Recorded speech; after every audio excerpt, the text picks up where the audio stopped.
ಕಾರ್ಯಕ್ರಮವನ್ನು ನೆರವೇರಿಸಲು ವೇದಿಕೆ ಮೇಲಿರುವ ಗಣ್ಯರೆಲ್ಲ ಕೈ ಜೋಡಿಸಬೇಕೆಂದು ಕೋರುತ್ತೇನೆ.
ಆ ಒಂದು ಕೃಷಿ ಮೇಳದಲ್ಲಿ ಆಧುನಿಕವಾದಂಥ ಎಲ್ಲ ಕೃಷಿಯನ್ನ ತಿಳ್ಕೊಳ್ತಕ್ಕಂಥ ಒಂದು ಆಸಕ್ತಿಯನ್ನು ತೋರಿಸಿದ್ದು 50 ಲಕ್ಷಕ್ಕೂ ಹೆಚ್ಚು ಜನ 3 ದಿವಸದಲ್ಲಿ ಬಂದಿರತಕ್ಕಂಥ ಮಾಹಿತಿ.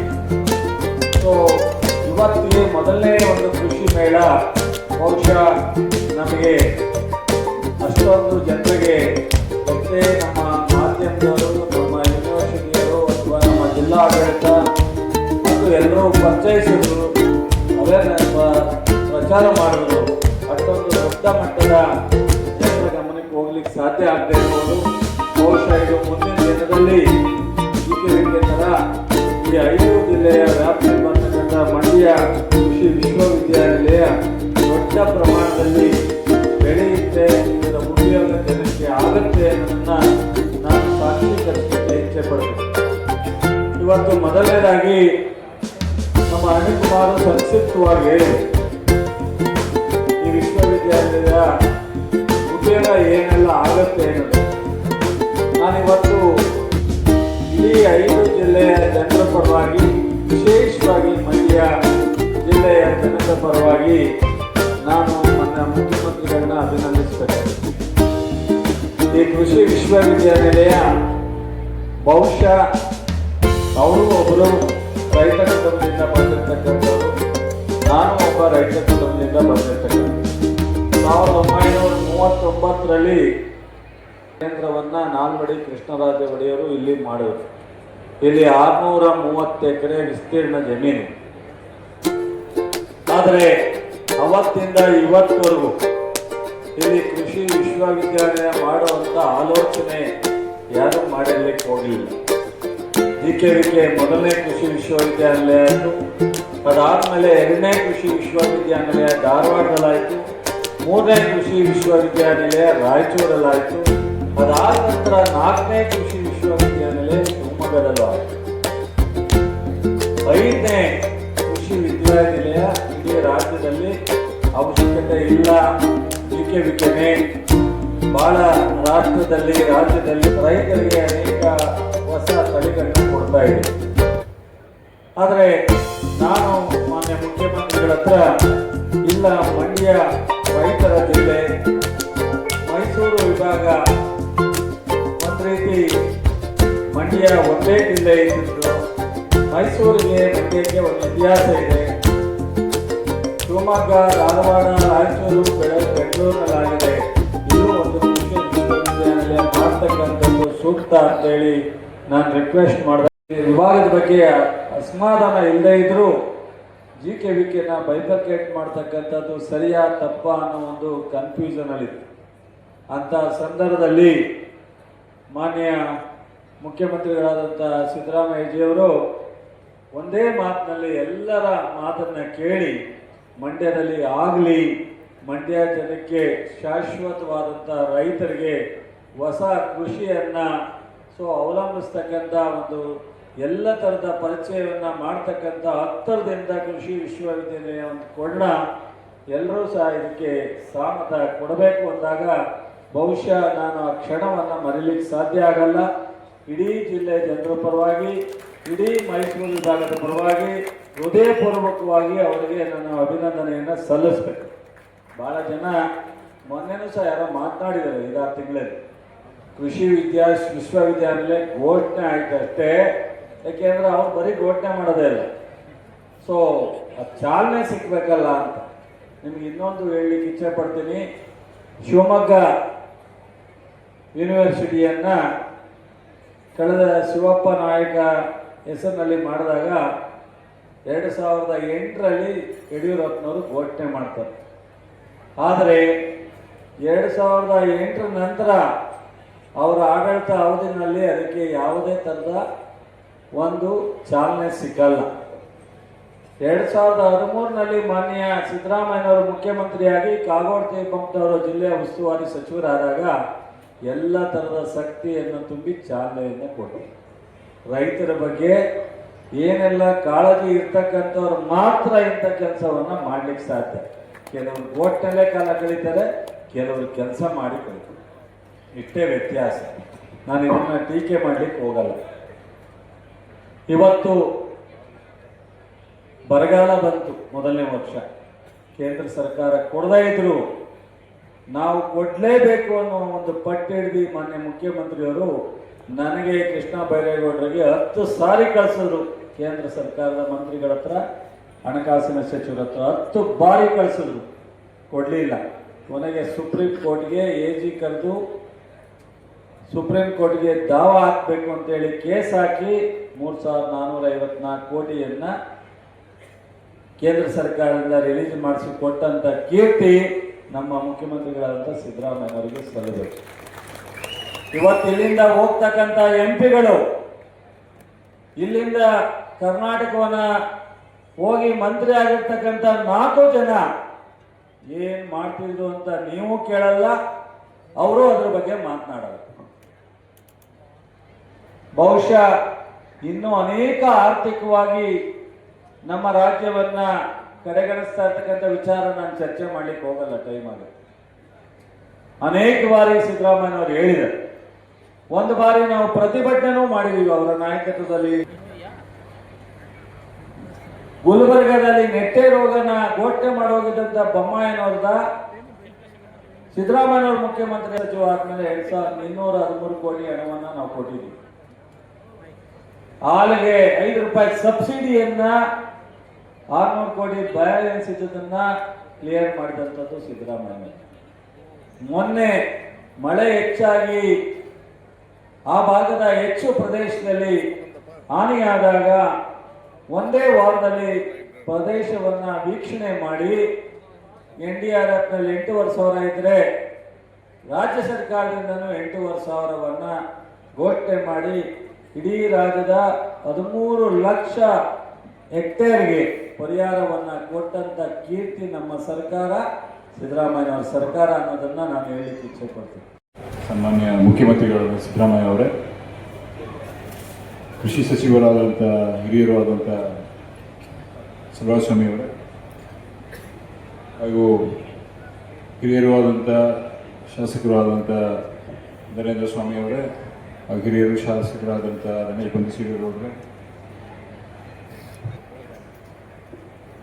ಮೊದಲನೇದಾಗಿ ನಾನು ಮಾನ್ಯ ಮುಖ್ಯಮಂತ್ರಿಗಳಿಗೆ ಮತ್ತು ಮಾನ್ಯ ಕೃಷಿ ಸಚಿವರಿಗೆ ಈ ಏನು VC ಫಾರ್ಮಲ್ಲಿ ವಿಶ್ವವಿದ್ಯಾನಿಲಯನ ಮಾಡಿಸಿರೋದಕ್ಕೆ ಮೊದಲನೇದಾಗಿ ನಮ್ಮ ಎಲ್ಲರ ಪರವಾಗಿ ಧನ್ಯವಾದಗಳನ್ನು ಅರ್ಪಿಸೋಕ್ಕೆ ಇಷ್ಟಪಡ್ತೀನಿ.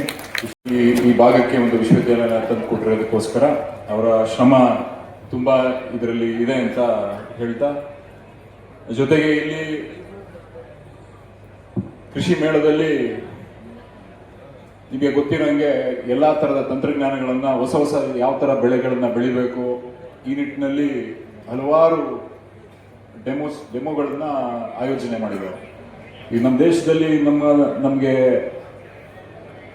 ದೊಡ್ಡ ಮಟ್ಟದಲ್ಲಿ ಸಮಸ್ಯೆ ಇರೋಂಥದ್ದು ಮೊದಲನೇದು ನಮ್ಮ ಮಣ್ಣಿನ ಫಲವತ್ತತೆಯನ್ನು ಕಳ್ಕೊತಾ ಇದ್ದೀವಿ. ಯಾಕೆ ಅಂತ ಹೇಳಿದ್ರೆ ನಾವು ಬೆಳಿತಿರೋ ಬೆಳೆಯ ಪದ್ಧತಿಗಳನ್ನು ಯಾವ ಥರ ಮಾಡ್ಕೊ ಬಂದಿದ್ದೀವಿ ಅದನ್ನು ಬದಲಾವಣೆ ಮಾಡ್ಕೊಳಕ್ಕಾಗಲಿಲ್ಲ ಅಂತ ಹೇಳಿದ್ರೆ ನಮ್ಮ ಜೀವನದ ಗುಣಮಟ್ಟನ ಮೇಲಕ್ಕೆ ಎತ್ತಕ್ಕೆ ಸಾಧ್ಯ ಇಲ್ಲ.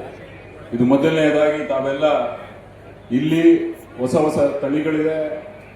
ಯಾವಾಗ ಯಾವ ತಳಿಯಲ್ಲಿ ಕಮ್ಮಿ ನೀರನ್ನು ಬಳಸಬೇಕು, ಯಾವ ಥರ ನೀರನ್ನು ಬಳಸಬೇಕು ಅನ್ನೋದ್ರ ಬಗ್ಗೆನೂ ಸುಮಾರು ತಳಿಗಳನ್ನು ಇವಾಗ ನಾವೇ ನೋಡ್ಕೊಂಡು ಬಂದಿದ್ದೀವಿ. ದಯವಿಟ್ಟು ಎಲ್ಲ ಈ ಅಂಶಗಳನ್ನು ಅರ್ಥ ಮಾಡ್ಕೊಂಡು ಬರೀ ಇಲ್ಲಿ ನೋಡ್ಕೊಂಡು ಹೋಗೋದು ಒಂದೇ ಅಲ್ಲ, ಇದನ್ನು ನಮ್ಮ ಜಮೀನುಗಳಲ್ಲಿ ನಾವು ಯಾವ ಥರ ಅದನ್ನು ಅಳವಡಿಸ್ಕೊಂಡು ನಮ್ಮ ಜೀವನದ ಗುಣಮಟ್ಟನ ಮೇಲಕ್ಕೆತ್ತೀವಿ ಅನ್ನೋದ್ರ ಬಗ್ಗೆ ಅತಿ ಹೆಚ್ಚು ಗಮನ ಕೊಡಬೇಕು ಅಂತ ನಿಮ್ಮಲ್ಲೆಲ್ಲ ಕಳಕಳಿಯ ಮನವಿ ಮಾಡ್ಕೊತಿದ್ದೀವಿ.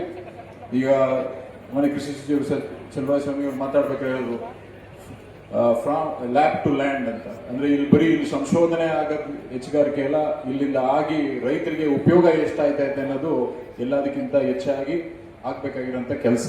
ಅದಕ್ಕೆ ದಯವಿಟ್ಟು ತಾವೆಲ್ಲ ಅತಿ ಹೆಚ್ಚು ಗಮನ ಕೊಡಬೇಕು ಅಂತ.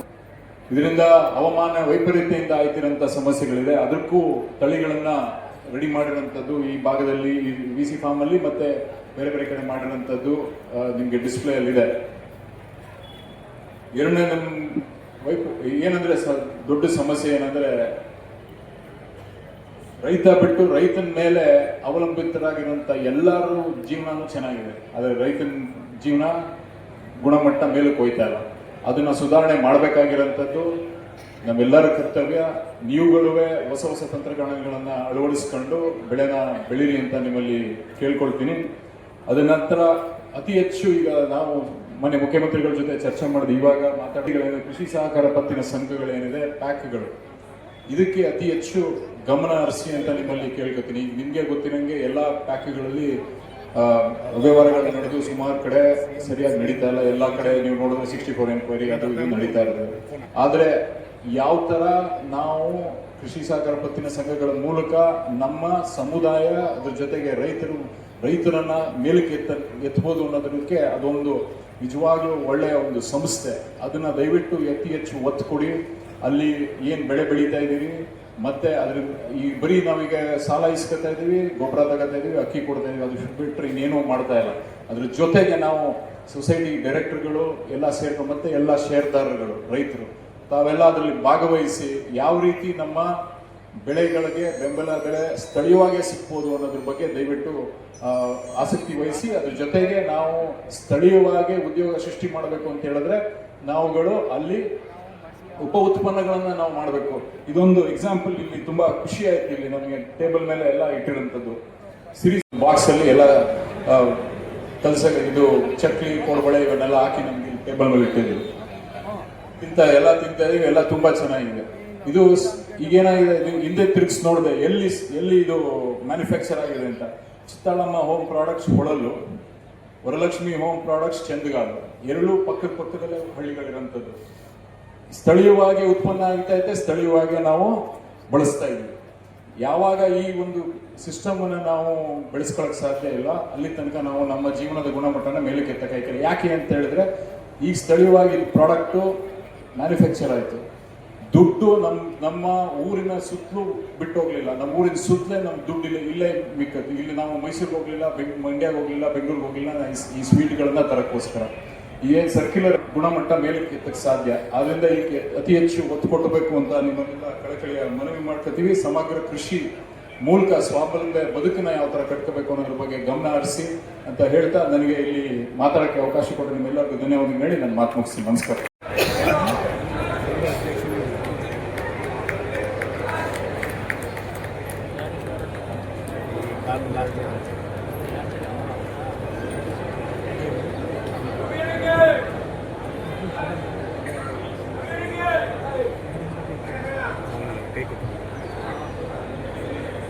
ಕೃಷಿ ವಿಜ್ಞಾನಗಳ ವಿಶ್ವವಿದ್ಯಾಲಯ ಮಂಡ್ಯದ ಸ್ಥಾಪನೆಗೆ ಕಾರಣೀಭೂತರಾದ ನಮ್ಮ ರಾಜ್ಯ ಪುಟ್ಟಣ್ಣಯ್ಯ ಕಪ್ಪೆಂದು ನೀಡಿರುತ್ತಾರೆ.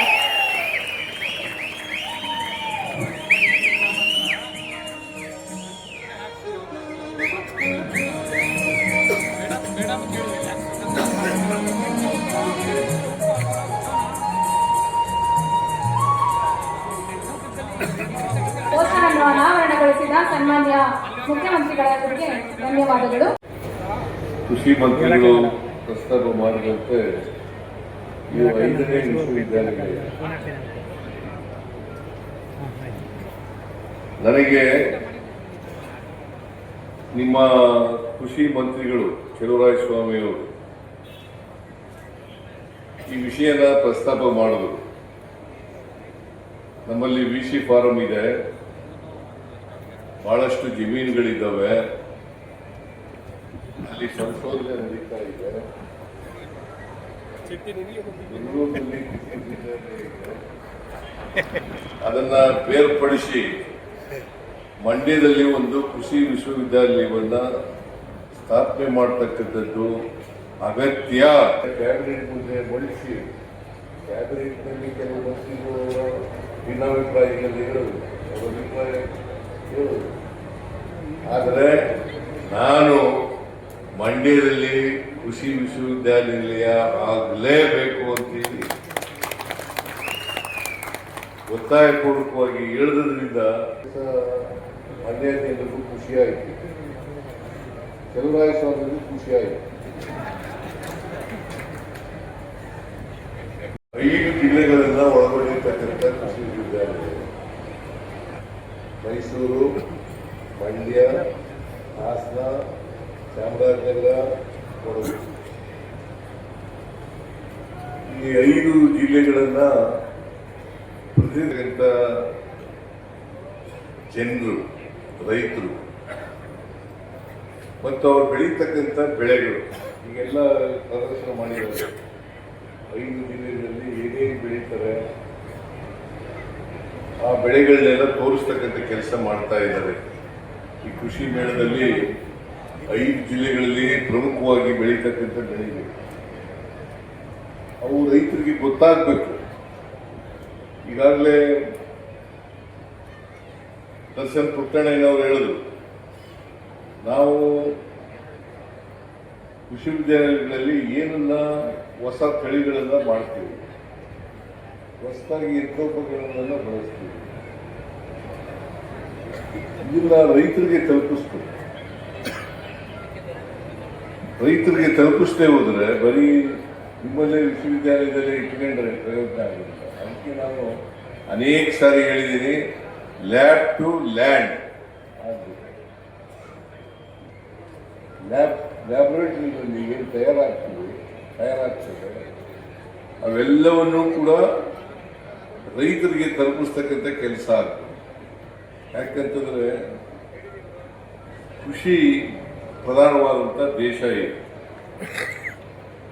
ಸುಮಾರು 78-80% ಕೃಷಿ ಮೇಲೆ ಅವಲಂಬನೆ ಆಗಿದೆ ಸ್ವಾತಂತ್ರ್ಯ ಪೂರ್ವ. ಈಗ 60-65% ಬಂದಿದೆ. 20% ಜನ ಕೃಷಿಯಿಂದ ವಿಮುಖರಾಗಿದ್ದಾರೆ ಅಂತಕ್ಕಂಥ ಮಾತುಗಳನ್ನ ಹೇಳಲಿಕ್ಕೆ ಬಯಸ್ತಾ ಇದ್ದಾರೆ. ಮಂಡ್ಯ ಕೂಡ ಒಂದು ಕೃಷಿ ಪ್ರಧಾನವಾದಂಥ ಜಿಲ್ಲೆ. ಇಲ್ಲಿ ಕಬ್ಬು, ಭತ್ತ, ರಾಗಿ, ಜೋಳ, ಆಮೇಲೆ ನೇಯ್ದು, ಸೂರ್ಯಕಾಂತಿ,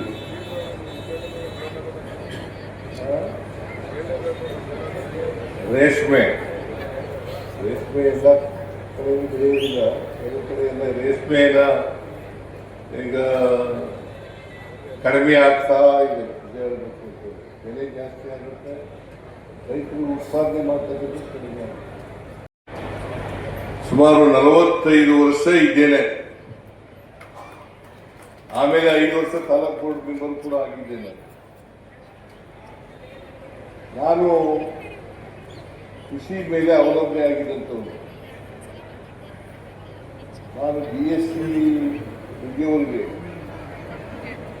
ಯಾವಾಗ ಊರಿಗೆ ಹೋಗ್ತಿದ್ವಿ ಹೊಲದಲ್ಲಿ ಆಗೆಲ್ಲ ಕಾಲದಲ್ಲೂ ಕೂಡ ಕೃಷಿ ಮಾಡ್ತಾ ಇದ್ದೆ. ನಮ್ಮಲ್ಲಿ ಆಗ ರಾಗಿ, ಜೋಳ, ಭತ್ತ, ಹುರುಳಿ, ಅಲಸಂದೆ, ತೊಗರಿ ಮತ್ತೆ ಅವರೇ ಇವು ಜಾಸ್ತಿ ಬೆಳೀತಾ ಇದೆ.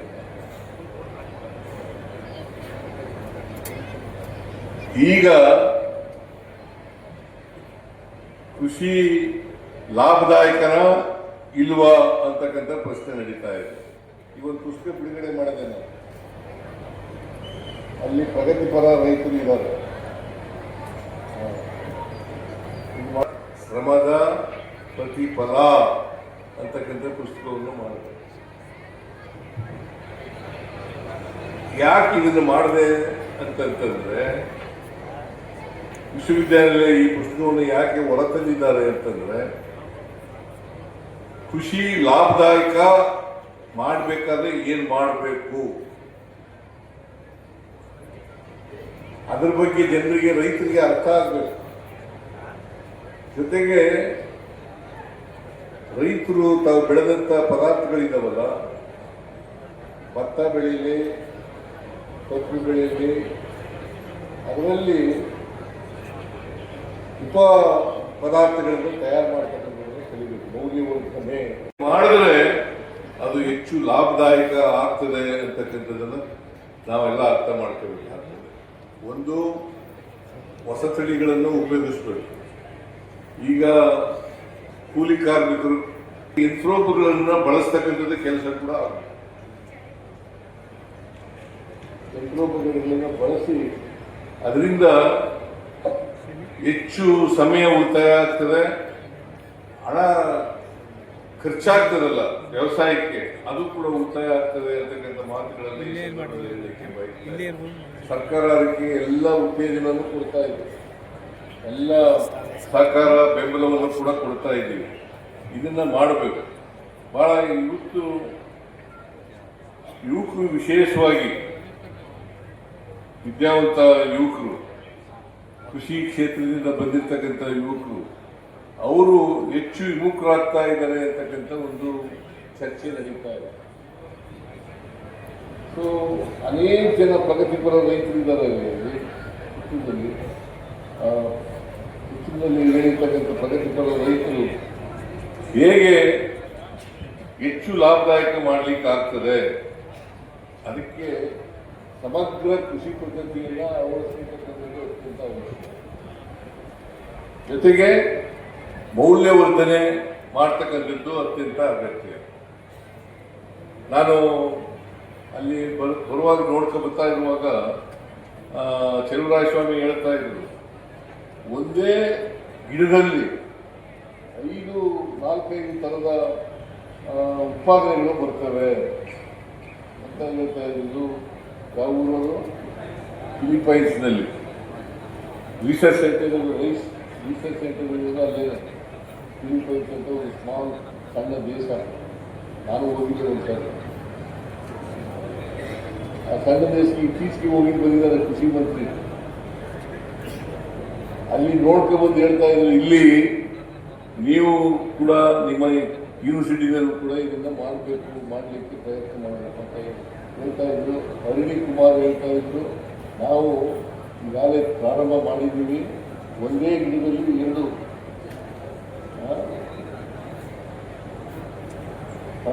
ಟೊಮೆಟೊ ಬದನೆಕಾಯಿ, ಟೊಮೆಟೊ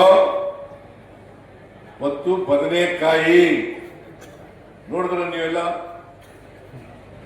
ಏನ್ರಿ ಮಾತಾಡೋದಿಲ್ವಲ್ಲ? ಅಥವಾ ಅರಳಿ ಕುಮಾರ್ ಹೇಳ್ತಾ ಇರೋದು ಸರಿನಾ ಇಲ್ವಾ? ಅರಳಿ ಕುಮಾರ್ ಹೇಳ್ತಾರೆ, ಒಂದೇ ಗಿಡದಲ್ಲಿ ನಾವು ಕೂಡ ನಮ್ಮ ಯೂನಿವರ್ಸಿಟಿನಲ್ಲಿ ಸಂಶೋಧನೆ ಮಾಡಿರ್ತಕ್ಕಂಥದ್ದು ಒಂದೇ ಗಿಡದಲ್ಲಿ ಬದನೆಕಾಯಿ ಮತ್ತು ಟೊಮೆಟೊ 2 ಬೆಳೀಲಿಕ್ಕೆ ಸಾಧ್ಯ ಆಗ್ತದೆ. ಅಂದ್ರೆ ಇವತ್ತು ವಿಜ್ಞಾನ ಬಹಳ ಬೆಳೀತಾ ಇದೆ, ತಂತ್ರಜ್ಞಾನ ಬೆಳೀತಾ ಇದೆ, ಸವಲತ್ತುಗಳು ಈಗ ಬಹಳ ಹುಚ್ಚುಳಿ ಬಂದ್ಬಿಟ್ಟಿದ್ದಾವೆ. ಇದನ್ನೆಲ್ಲ ಉಪಯೋಗಿಸ್ಕೊಳ್ತಕ್ಕಂಥ ಕೆಲಸವನ್ನ ಮಾಡ್ತಕ್ಕಂಥದ್ದು ಅತ್ಯಂತ ಅವಶ್ಯ. ಅದಕ್ಕೆ ಒಂದು ಮಾರುಕಟ್ಟೆ ಕೂಡ ಮಾಡಬೇಕು. ರಫ್ತು ಹೆಚ್ಚಿಗೆ ಮಾಡಬೇಕಾದ್ರೆ ಒಂದು ಮಾರುಕಟ್ಟೆ ಮಾಡಬೇಕು ಅಂತ ಹೇಳಿ ಅರಳಿ ಕುಮಾರ್ ಅವರು ವಿಶೇಷ ಅಧಿಕಾರಿಗಳು ಯೂನಿವರ್ಸಿಟಿಯವರು ಮೈಸೂರಿನಲ್ಲಿ ಕೃಷಿ ಉತ್ಪನ್ನಗಳ ರಫ್ತು ಹೆಚ್ಚಿಸಲು ಕೃಷಿ ಮಾರುಕಟ್ಟೆ ಬಗ್ಗೆ ಅಂತಾರಾಷ್ಟ್ರೀಯ ಸ್ಯಾಂಡ್ವಿಚ್ ಸ್ನಾತಕೋತ್ತರ ಪದವಿಯನ್ನು ಪ್ರಾರಂಭಿಸಲು ಅಂತ ಸಲಹೆ ಕೊಟ್ಟಿದ್ದಾರೆ, ಪ್ರಾರಂಭ ಮಾಡಬೇಕು ಅಂತ. ನಾನು ಇದರ ಬಗ್ಗೆ ಗಂಭೀರವಾಗಿ ವಿಚಾರ ಮಾಡಿ ಮುಂದಿನ ವರ್ಷ ಇದನ್ನು ಪ್ರಾರಂಭ ಮಾಡಲಿಕ್ಕೆ ಪ್ರಯತ್ನ ಮಾಡ್ತೇನೆ. ಯೂನಿಯನ್ ನಾನು ರೈತ ಸಂಘದಲ್ಲಿದ್ದೇನೆ. ನಾನು ರೈತ ಸಂಘ ಆದಾಗ ನಂಜುಸ್ವಾಮಿ ಅವರ ಜೊತೆ ಮೈಸೂರು ಜಿಲ್ಲೆಯಲ್ಲಿ ಮೊದಲನೇ ಪ್ರಧಾನ ಕಾರ್ಯದರ್ಶಿ ನಾನೇ.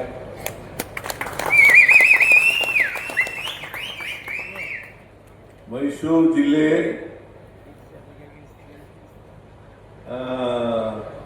ನಮ್ಮ ಚಾಮರಾಜನಗರದವರು ಅವರ ಹೆಸರೇನಪ್ಪ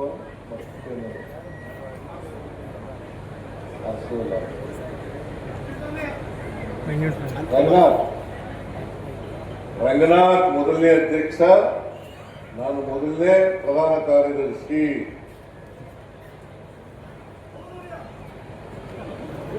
ರೈತ ಸಂಘದ ಚಾಮರಾಜನಗರದ ರಂಗನಾಥ್ ಅವರು ಮೊದಲನೇ ಅಧ್ಯಕ್ಷರು, ನಾನು ಮೊದಲನೇ ಪ್ರಧಾನ ಕಾರ್ಯದರ್ಶಿ. ಅದರಿಂದ ಇವತ್ತು ನಮಗೆ ಕೃಷಿ ಬಗ್ಗೆ ಅಪಾರವಾದಂಥ ಕಾಳಜಿ ಇದೆ. ಅದಕ್ಕೆ ಕೃಷಿ ಇದೆಯಲ್ಲ, ನಮ್ಮ GDPಗೆ ಪ್ರಧಾನವಾಗಿ ವಂತಿಗೆಯನ್ನು ಕೊಡ್ತಕ್ಕಂಥ ಇಲಾಖೆ ವಿಭಾಗ ಬಹಳ ಪ್ರಮುಖವಾಗಿ 3 ವಿಭಾಗಗಳು ನಮಗೆ ನಮ್ಮ GDPಗೆ ಹೆಚ್ಚು ಉತ್ಪಾದನೆಯನ್ನು ಕೊಡ್ತೇವೆ. ಅದರಲ್ಲಿ ಕೃಷಿನೂ ಕೂಡ ಪ್ರಮುಖವಾದಂಥ ವಿಭಾಗ ಅಂತಕ್ಕಂಥ ಮಾತುಗಳನ್ನು ಹೇಳಲಿಕ್ಕೆ ಬಯಸ್ತೇನೆ. ಪುಟ್ಟಣ್ಣಯ್ಯ ಅವರ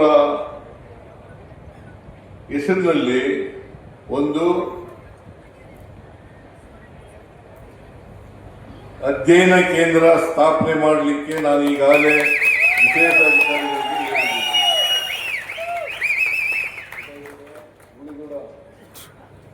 ಸಲಹೆ ಕೊಟ್ಟಿದ್ದವನು. ಈಗಾಗಲೇ ವಿಶೇಷ ಅಧಿಕಾರಿಗಳ ಜೊತೆ ಮಾಡಲಿ ಒಂದು ಮಾಡ್ರಿ.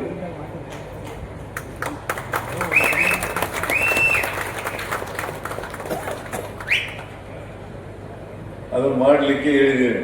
ಅದರಿಂದ ನಾವು ಈ ಅಸಮಾನತೆಯನ್ನು ತೊಲಗಿಸಬೇಕು ಅನ್ನೋ ಕಾರಣಕ್ಕೋಸ್ಕರ ಕೃಷಿ ಕ್ಷೇತ್ರದಲ್ಲಿರ್ಬೋದು, ಕಾರ್ಮಿಕ ಕ್ಷೇತ್ರದಲ್ಲಿರ್ಬೋದು, ಇವರಲ್ಲಿರ್ತಕ್ಕಂಥ ಕೃಷಿ ಕ್ಷೇತ್ರ ಆಮೇಲೆ ಅಸಮಾನತೆ ಇದೆಯಲ್ಲ, ಈ ಅಸಮಾನತೆಯನ್ನು ತೊಲಗಿಸ್ಲಿಕ್ಕೋಸ್ಕರವಾಗಿ ನಾವು ಅನೇಕ ಕಾರ್ಯಕ್ರಮಗಳನ್ನು ಮಾಡಿದೆವು.